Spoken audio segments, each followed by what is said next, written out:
बघा मंडळी, जर तुमच्या घरामध्ये 12-13 वर्षाची मुलगी असेल तर तिच्यावर लक्ष ठेवा.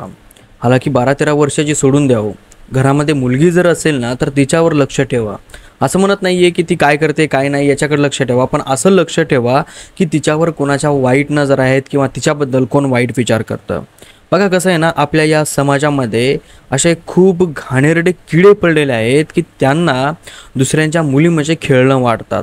बघा मी असं का म्हणतोय, कारण आज एक अशी घटना मी तुम्हाला सांगणार आहे. ही ऐकल्याच्या नंतर तुम्ही म्हणसाल की हे असले नराधम या जगामध्ये जगायला नको आहेत, यांना भर चौकामध्ये फाशी द्यायला पाहिजे आणि बंदुकीच्या गोळ्या तुम्हाला माहिती आहे कुठं मारायला पाहिजे ते तुमच्या डोक्यामध्ये येईलच आता ही घटना ऐकल्याच्या नंतर. बघा एक मुलगी होती जिचं वय 12 वर्ष होतं. आता 12 वर्षाची मुलगी म्हणल्याच्या नंतर घरचे काय विचार करतात, बाबा मुलीला कळतं शाळेत जायचं, शाळेमधून वापस यायचं, आपल्या घरी यायचं, घरी राहायचं, सगळं कळतं ना. नॉर्मली मुलगी म्हणजे मुलगी असते आणि तिचं डोकं पण 12 वर्षाचं म्हणल्याच्या नंतर चांगलं पद्धतशीर विकसित सुद्धा असतं, तिला चांगल्या गोष्टी वाईट गोष्टी समजतात सुद्धा.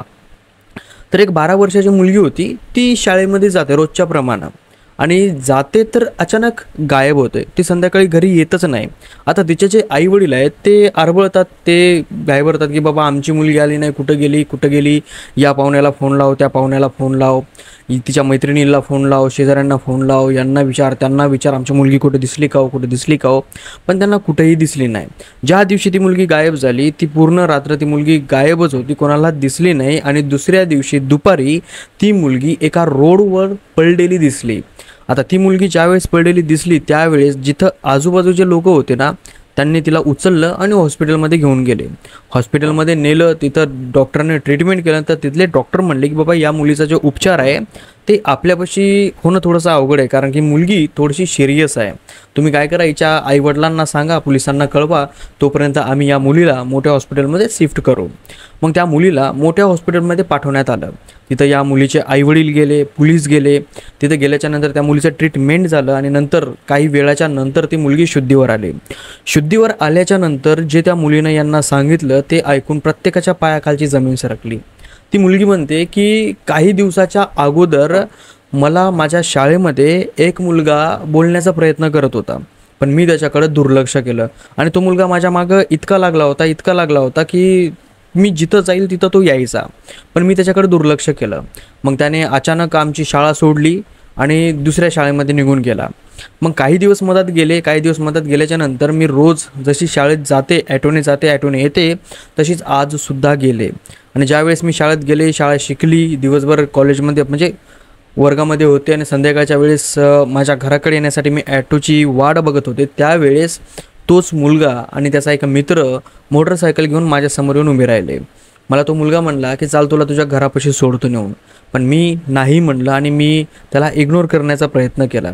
त्याने एकदा दोनदा विचारलं, त्याने गाडी उभी केली, माझ्या अवतीभोवती आला, मला बोलण्याचा प्रयत्न केला, मी तिथून जाण्याचा प्रयत्न करत होते, पण तो मुलगा मला जाऊ देत नव्हता. आणि अखेरकार तिथं कोणी नसताना त्यांनी आजूबाजूला बघितला परिसर, जेव्हा लोक विस्कटले त्यावेळेस त्या मुलांनी आणि त्याच्या मित्रांनी मला जबरदस्तीने गाडीवर बसवलं.